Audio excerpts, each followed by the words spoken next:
Hindi lahat ng kwento ng kaharasan ay maririnig. Hindi lahat ng sakit ay makikita.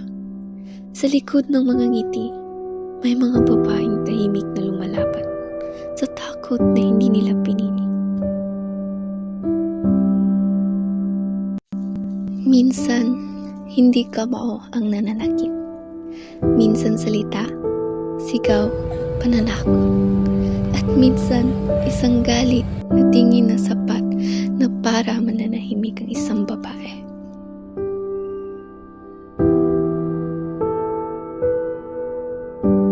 At minsan, hindi na lang salita.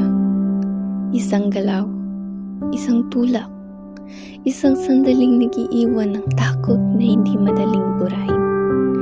Hindi ito pagmamahal at hindi ito kailanman tama.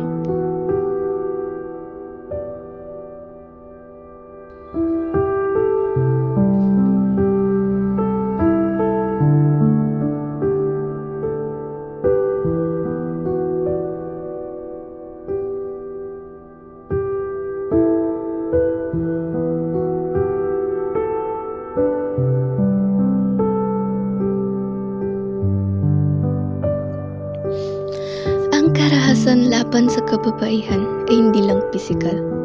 Ito ay emosyonal, psikolohikal, at paulit-ulit na pananahimik na pinipilit. Marami sa kanila ang mukhang okay sa labas. Pumapasok sa klase, nakikipag-usap sa kaibigan, pero sa loob, pit-pit nila ang takot sa sarili nilang tahanan.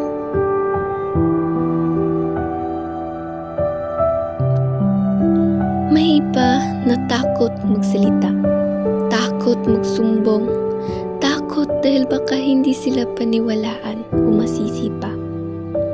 Ang pananahimik ng lipunan ay nagiging kakampi ng karahasan.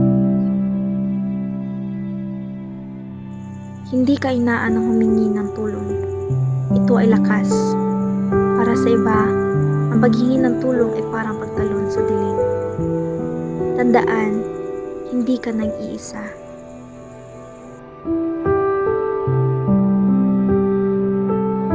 Pero isang taong handang makinig ay maaaring magbigay ng lakas. Kung may kilala kang babaeng nangangailangan ng tulong, makinig ka. Huwag husgahan. Huwag maliitin ang kwento.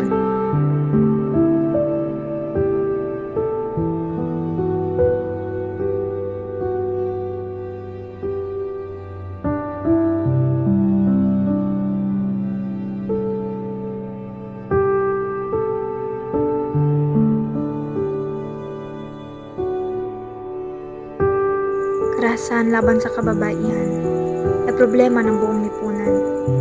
Maraming babaeng takot magsalita, kaya sabay tayong kumilos at